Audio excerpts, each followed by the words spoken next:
একটা সময় ছিল যখন রাত 8:30 মানেই ঘরে ঘরে একটাই আওয়াজ, তুলসী, মিহির আর বিরানি পরিবার। ঠিক 25 বছর পর সেই গল্প আবার ফিরছে, সেই আগের চরিত্র, একই মুখ আর একই আবেগ নিয়ে। স্মৃতি ইরানি ফিরে এসেছেন তুলসী রূপে। কি অবিশ্বাস্য লাগছে, কিন্তু এটাই সত্যি।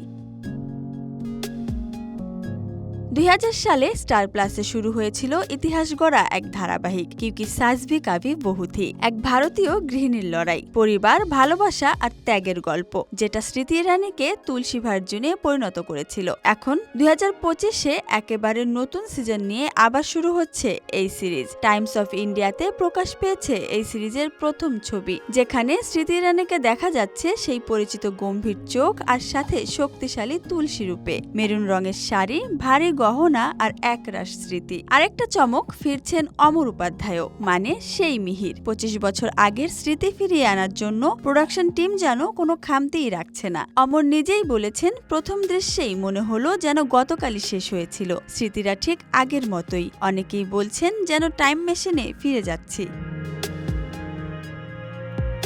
কিউকি সাস ভি কাভি বহু থির এর নতুন সিজনে শুধু পুরনোদের মিলন নয়, এবারের গল্প থাকবে আরও গভীর, আরও প্রাসঙ্গিক। তুলসী এখন একজন প্রবীণ মা এবং সমাজসেবী চরিত্র। সে লড়ছে নিজের পরিবারের ভাঙন রোধে, নতুন প্রজন্মের ভিন্ন মূল্যবোধ এবং আধুনিক সমাজে নারীর ভূমিকা নিয়ে। একটি মজার ব্যাপার হলো, তুলসীর নাতনির চরিত্রে থাকছেন এক নতুন মুখ, যিনি একজন সোশ্যাল মিডিয়া ইনফ্লুয়েন্সার। তবে তার ছবি এখনো প্রকাশ হয়নি। পুরনো বনাম নতুনের টানাপোড়েন এবার গল্পের মূল রসদ।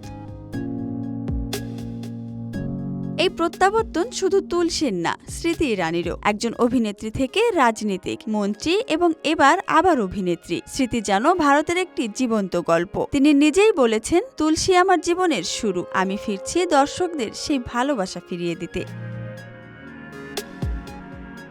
একটা সিরিয়াল, একটা চরিত্র, একটা সময়ের ছাপ, সব মিলিয়ে কিউকি সাস ভি কাভি বহু থি আমাদের জীবনের অংশ হয়ে উঠেছিল। ভারতীয়দের পাশাপাশি বাংলাদেশের বউ শাশুড়িরাও এই সিরিজের নিয়মিত দর্শক ছিলেন। এবারের নতুন যাত্রা কি সেই ম্যাজিক ফিরিয়ে আনতে পারবে? তুলসী কি আবারও দর্শকের হৃদয়ে জায়গা করে নিতে পারবে? জানতে হলে দেখতে হবে 29 জুলাই রাত 8:30টায়। এদিন থেকেই শুরু হচ্ছে কিউকি সাস Bhi Kabhi Bahu Thi season 2। Dhaka express desk report.